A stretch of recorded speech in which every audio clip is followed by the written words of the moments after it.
नमस्कार, खमा गणी। IVN7 के सभी दर्शकों का एक बार फिर से स्वागत है उस खास कार्यक्रम में जहां बातें होती हैं सियासी लेकिन अलग अंदाज में। आपके साथ मैं स्मिता शर्मा हूं। राजस्थान का रण ये कारवां उदयपुर से होकर करीब 300 किलोमीटर आगे हाड़ौती के कोटा आ पहुंचा है और मेरे चारों तरफ मैं इस वक्त इस चंबल नदी की खूबसूरती को देख रही हूं। पानी की कृपा भारी, चंबल महरी महतारी। चंबल नदी पर यहां हाड़ौती के तमाम लोगों की खासी आस्था है। ये जीवन रेखा है कोटा के लोगों के लिए।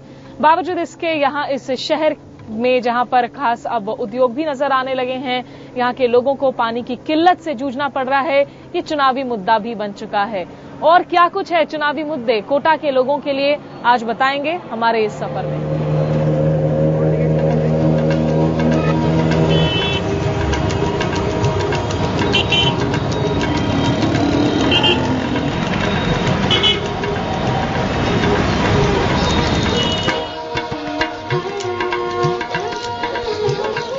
इस वक्त हम मौजूद हैं यहाँ कोटा गढ़ में। बूंदी के राजकुमार जैत सिंह ने 1264 ईस्वी में इसकी स्थापना की थी।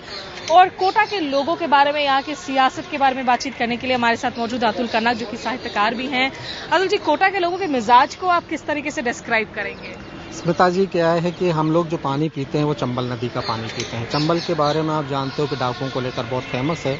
ये देश की उन बिरली नदियों में है जो दक्षिण से उत्तर की तरफ बहती है, यानी ग्रेविटेशन के खिलाफ बहती है। तो नेचुरली यहाँ के लोगों के उसमें परंपरा के खिलाफ बहने का एक सोच है। लेकिन वो चंबल का जो पानी वो चट्टानों पर बहता है। चट्टानों पर बहता हुआ चंबल का पानी, आप ये मान लीजिए कि हम मन में कठोरता लिए भी बहुत सरलता के साथ जीते हैं। अच्छा, मतलब थोड़े से जो है शायद उल्टे मिजाज के लोग होते हैं। मुद्दों की बात करूं, किन मुद्दों के आधार पर आपको लगता है कि वोटिंग होगी?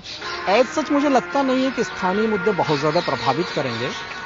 लेकिन कोटा के लोगों को जो लंबे समय से प्रभावित करता है विकास है, सड़कों की स्थिति है, इंफ्रास्ट्रक्चर डेवलपमेंट है। हालांकि बहुत सारा पिछले सालों में किया गया, लेकिन आप सबको संतुष्ट एक साथ नहीं कर सकते हैं। चुनाव जो पूरे देश में है, मैं किसी पार्टी विशिष्ट प्रशंसक और समर्थक नहीं हूँ।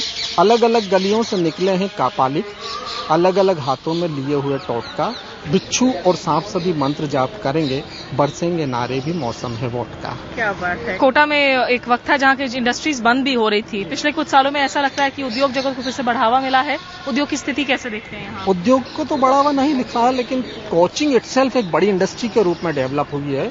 और ये कहें कि जबकि उद्योग कल कारखाने मरने लगे थे, कोचिंग ने कारखाने के एक इंडस्ट्री के रूप में डेवलप होकर हमारी इकोनॉमी को संभाल लिया है। लगभग 15,000 करोड़ रुपए का बिजनेस अगर कोचिंग इंडस्ट्री कोटा को दे रही है, तो कोटा के विकास में एक महत्वपूर्ण भूमिका को। आज के इस एपिसोड में जब यहाँ कोचिंग इंस्टीट्यूट से हम बच्चों की आवाज भी आगे आप तक पहुंचाएंगे, उसके पहले इनफैक्ट हम यहाँ के कोटा के जो लोकल इंडस्ट्रीज हैं या जो लोग हैं उनसे मुलाकात करेंगे।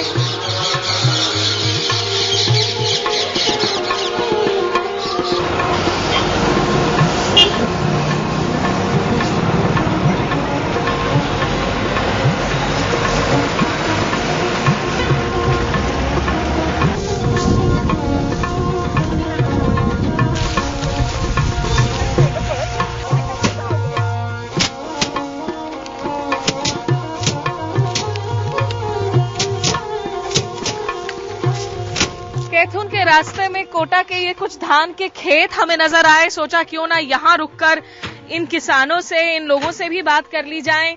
ये धान कैसा धान है? ये अच्छा है या फसल खराब हुई है इस बार? क्या है? पूरी खराब होगी। देखो ना, कहीं भी कोई नहीं है, सब ये मेरे क्या दान है।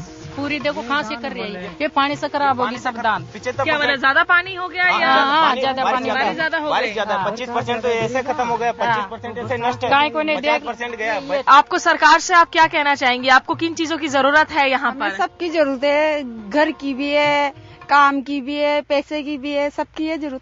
सरकार कुछ उन्होंने किया है? और तो कुछ भी नहीं करे सर। कितनी मुश्किलें आती हैं यहाँ जिंदगी जीने में? यहाँ तक कुछ भी कोई नहीं, खेत में सब यहाँ गट है, गट है।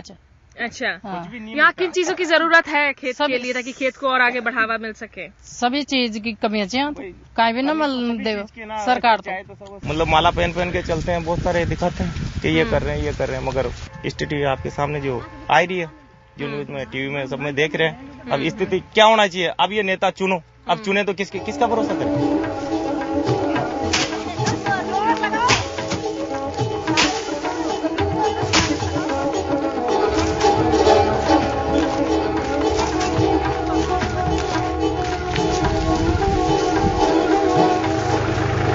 कोटा शहर से करीब 20 किलोमीटर आगे हम कैथून की ओर रवाना हुए हैं। वहां टेक्सटाइल मिल्स के लोगों की क्या कुछ मुद्दे हैं, सरकार से मांगे हैं, उस पर बातचीत करेंगे। लेकिन उसके पहले यहाँ एक छोटी सी चाय की दुकान नजर आ रही है, जहां कुछ स्थानीय निवासी बैठकर चाय पी रहे हैं, तो उनसे भी कुछ सियासी गपशप कर लेते हैं।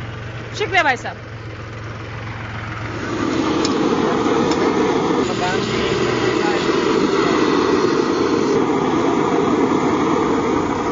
नमस्ते।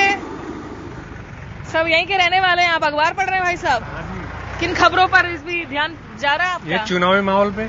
चुनावी माहौल पे कोई खास खबर है जिस पर आपकी ध्यान गई है? है ना। कौन सी? ये मदन दिलावर उसकी कौन सी ये दिलावर पर। क्या है ये खबर? दिलावर की माँ बोल रही है अगर तू चुनाव नहीं लड़ेगा हाँ। तो मैं मर जाऊंगी। हे भगवान, हाँ। क्यों? उसको बीजेपी से टिकट नहीं मिला। अच्छा, इसलिए तो उनकी माँ ने मतलब आत्महत्या करने की धमकी दे दी है। तो आप अब लेकिन ये कैसे उम्मीदवार हैं? इनको मिलना चाहिए टिकट या नहीं मिलना चाहिए ना? मिलना चाहिए उनको। भाई साहब, आपका क्या नाम है? तुलसीराम। आपके बच्चे वगैरह हैं यहाँ कोटा में सारे, तो उनके लिए नौकरियाँ वगैरह यहाँ मिलना आसान है, मुश्किल है? काम मिल बच्चा नहीं मिल रही हैं। किस क्षेत्र में हैं वो? कौन से काम में करते हैं? यही काश्तकारी करते हैं। अच्छा, खेती का काम करते हैं। तो सरकार की तरफ से जो योजनाएं वगैरह लॉन्च की गई हैं किसानों के लिए, कोई लोन दे न काई दे, न तो चेनिस में दे न कीमत दे, ये सब काना काय कर रहे थे, काटा कूटो मांग पाओ तो काय भी ना हो रही। लोन वगैरह भी नहीं देते? काय नहीं दे रहे। क्या कह रहे हैं, क्यों नहीं दे रहे हैं? अब कोई पहला बनाओ कागज बनाओ है, पास ही न करे, जब नहीं दे पागा तो फिर काश्तकारी भी काम छोड़ा। राजस्थान में तो यही देखने को मिलता है कि हर 5 साल में बदल ही जाती है सरकार, तो काम करने के बावजूद भी बदल जाएगी सरकार। 5 साल बाद में तो बदलना ही है उनको, तो सरकार को तो। लेकिन जो अशोक गहलोत जो काम कर रहा है वो अभी सही कर रहा है। नहीं, पर ये क्यों है कि मतलब कोई सरकार काम करे तो भी सरकार बदल जाती है? उनकी छवि बिगड़ जाती है ना। 5 साल में क्या नेता लोग की छवि बिगड़ जाती है। पुलिस अधिकारी भी उन नेताओं के साथ हो जाते हैं। हाँ। जो किसी का गरीब का कोई काम हो तो उसको थाने में जाते डांटते हैं, उसको काम नहीं करने देते हैं। बाहर निकल जा, कोई काम नहीं तेरा। बदतमीजी करते हैं। बदतमीजी करते हैं पुलिस वाले। कोई झूठा केस हो तो उसको सच्चा करने के लिए उसको झूठ दे देके सच्ची हारी बरवाते हैं। फर्जीवाड़े कर करके आए थे लोग। चलिए ठीक है, तो आप लोगों से चुनावी गपशप की हम लोगों ने, अब आगे बढ़ते हैं, जानते हैं यहाँ जो टेक्सटाइल कंपनियां वगैरह हैं उन पर क्या असर पड़ रहा है, उनकी क्या मांगे हैं।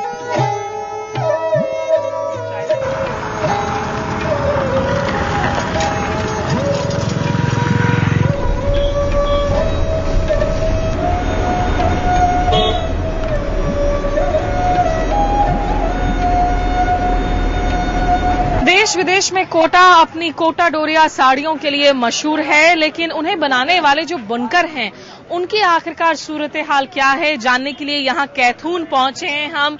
यहाँ करीब आपको बता दें कि 1400 हैंडलूम्स होंगे, 18,000 कम से कम बुनकरों के परिवार हैं यहाँ पर बुनकरों को किस तरह की फैसिलिटीज मिल पाती है? बुनकरों को अभी तक सरकार के द्वारा तो कोई विशेष फैसिलिटी नहीं मिली, किंतु बुनकर स्वयं ही अपना कारोबार करते हैं, अपने स्तर पर ही रॉ मटेरियल खरीदते हैं, अपने स्तर पर ही जो तो साड़ी का निर्माण करते हैं और उसी को अपने स्तर पर ही अभी सेल करते हैं। किस चीज की सबसे ज्यादा जरूरत है उनको, अगर हम सरकारी मदद की बात करें तो? सरकारी मदद की हम अगर बात करें तो मुख्यतः हमारे पास मार्केट की बढ़िया दिक्कत है, मार्केट का डेवलपमेंट होना चाहिए। चलिए, तो कोटा के जो ये बुनकर हैं उनकी हालत अब हम उन्हीं की जुबानी जानने की कोशिश करते हैं।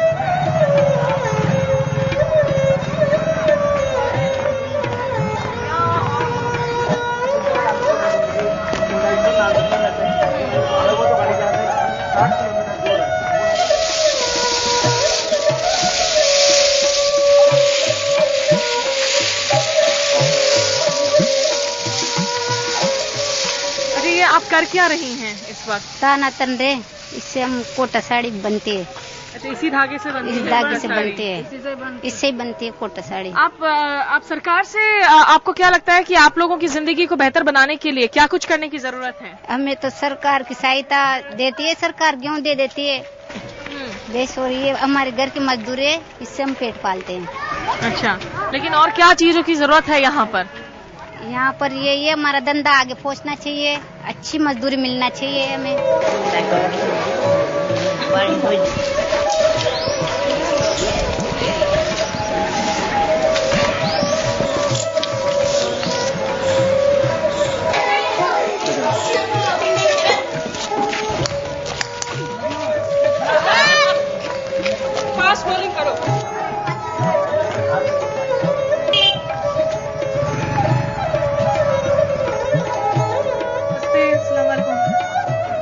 आप 40 साल से ये काम कर रहे हैं, 40 साल में किस तरह से बदलाव आया है इस इंडस्ट्री में? क्या कुछ अच्छा हुआ है या और बुरा हुआ है?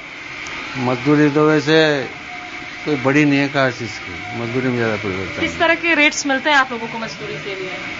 मजदूरी में मान लो आपके करीब महीने के 3, 3.5, 4 हज़ार रुपये, 5 हज़ार रुपये पड़ते हैं, दोनों काम करते हैं हम। सरकार से क्या कहना चाहेंगे आप? क्या चीजें बदलनी चाहिए इस इंडस्ट्री के लिए?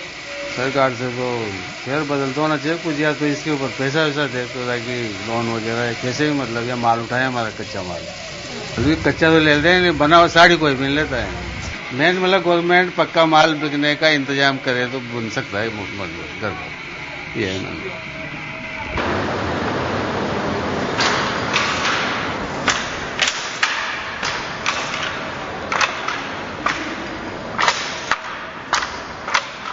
कोटा के ग्रामीण क्षेत्रों की ये खास झलकियां हमने आप तक पहुंचाई। बहरहाल राजस्थान का रण आगे भी जारी है। ब्रेक के उस पार आपको हम पहुंचाएंगे यहां के युवाओं की सोच, क्योंकि कोटा आज की तारीख में एक बड़ा शिक्षण केंद्र बनकर भी उभरा हुआ है। कोटा एजुकेशन हब है, एजुकेशन में बट स्टिल लिटरेसी वाइज देखा जाए तो राजस्थान इज लैकिंग बिहाइंड।